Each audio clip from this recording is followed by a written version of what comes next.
Mr. Zainal Sapari. Mr. Speaker, thank you for giving me the opportunity to speak today on Singapore's Budget 2018. My fellow Labour MPs have touched on various workers' groups, but we must not forget our more vulnerable, low-wage workers. We must value their contributions too. One of the core missions of every labour movement anywhere in the world is to look after its workers, particularly the more vulnerable workers in its midst. It is also a responsibility that our government shoulders and commits to in order to improve the livelihood of our people. Low-wage workers will always be part of our labour landscape, not by design, but because there will always be those who form the lower tier in the income hierarchy. More importantly, the work they do form an important part of our social fabric and contributes to our economy. Their struggle, hopes, and aspiration give us reason to be their voice to pave the way for a better future for them. Hence, for our labour movement, the budget presents an opportunity for us to do good, do more, and do right by them. Indeed, I believe with everyone's help, government, union, and employers, low-wage workers can have a sense of hope that their lives will be better year after year, and more importantly, that the future for their families and themselves are much brighter. To date, the efforts of the labour movement to help low-wage workers have paid off with the strong support provided by the government and our tripartite partners. The long hours put in by policy makers, the unions, companies, and every one of us sitting here today have resulted in the implementation of many policies to better support and protect these workers' wages and their employment rights. Let me share some of these policies and initiatives. The progressive wage model is one initiative that has improved the wages and skills of thousands of low-wage workers in the cleaning, security, and landscape sectors. We believe that the PWM has also caused a ripple effect that has led to the increase in wages of low-wage workers in other sectors as well. In fact, from 2012 to 2017, wages of those in the 20th percentile have shown the largest increase. This has hopefully eased the ever-increasing cost of living for these workers.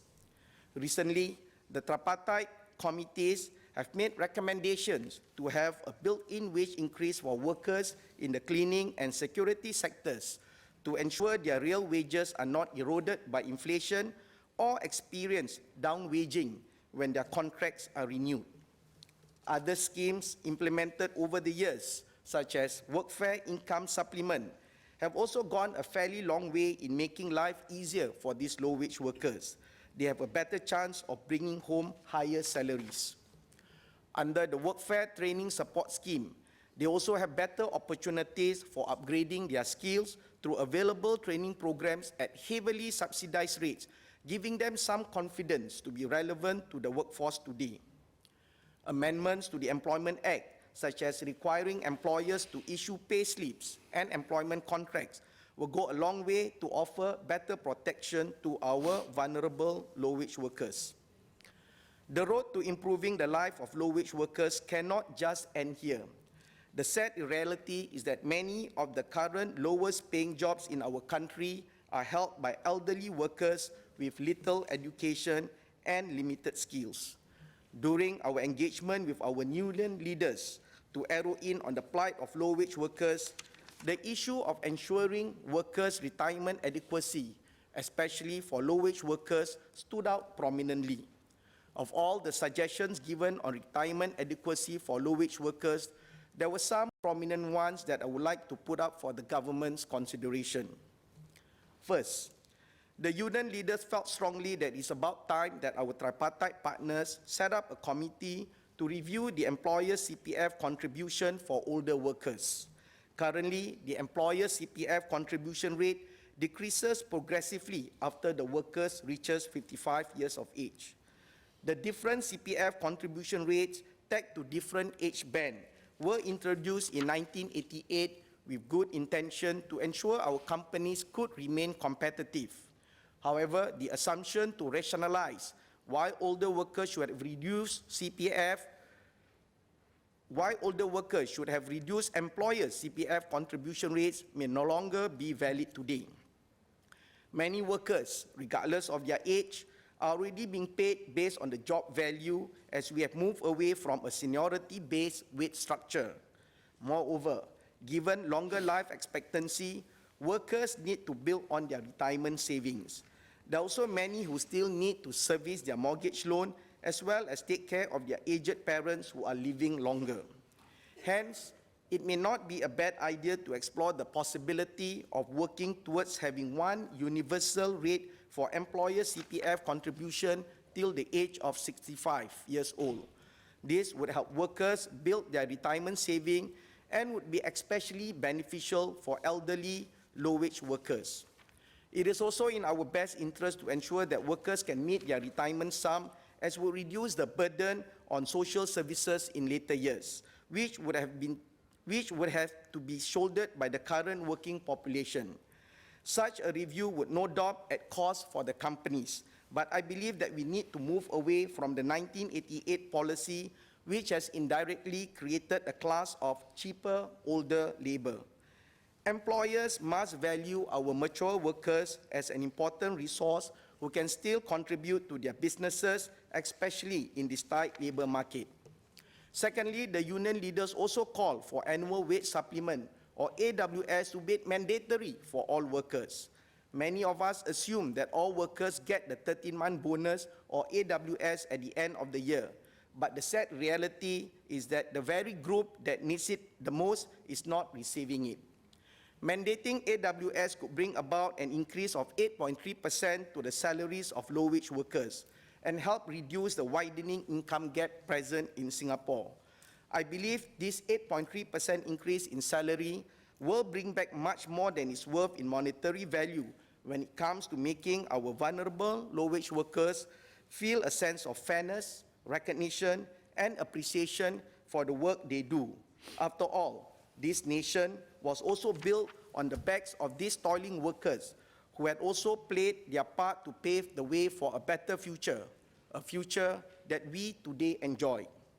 Third, the union leaders felt that more can be done to help low-wage workers cope with medical costs.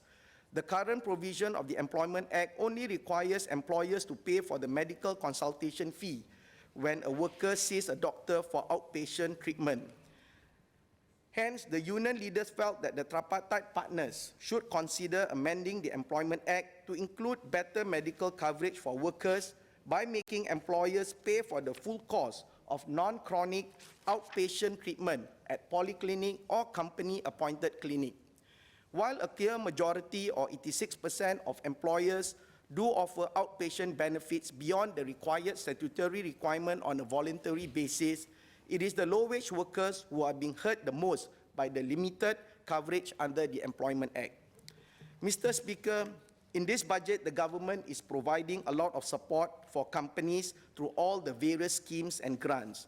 Perhaps the various ministries may want to consider this as a leverage to incentivize companies to care more for their workers, particularly their low-wage workers. I'm aware that the suggestions I'm making may cause some pain not only to employers but also to us as final consumers. But again, if there is no pain, there is no progress. Mr. Speaker, please allow me to speak in Malay. The current economic landscape and job situation have changed very rapidly and can affect many workers. I am very concerned about the fate of low-wage workers who are mostly older and do not possess higher qualifications. Although many training opportunities to help them enhance their skills have been made available, it is essential that this training is suitable to their age group and ability to learn. To ensure that low-wage workers have enough savings for their retirement, I would like to call on the tripartite partners to form a committee to review the Central Provident Fund to look at having one universal rate for employers' CPF contribution for all workers until the age of 65 years old. I would also like to suggest making the 13-month bonus or the annual wage supplement mandatory in order to boost the retirement savings of low-wage workers. Helping low-wage workers by having the cost of outpatient treatment at polyclinics paid by employers can also relieve their burden. In conclusion, in the past and also very recently, I've written several blogs to highlight the bread and butter issues of low-wage workers. I know that some of my entries might have caused some discomfort to some readers, particularly my most recent post entitled Slavery of the Poor. But there is nothing I would change about the message I intended to convey. It was not a blog post I wanted people to scroll past, nor was it a post to exaggerate the struggle faced by these workers. It was a post that echoes the sentiments of our low-wage and elderly outsourced workers who exist in our society. These workers are real. Their families are real. The problems they face are real. We must not fool ourselves to think that as a society, we are doing enough in being fair to all our workers.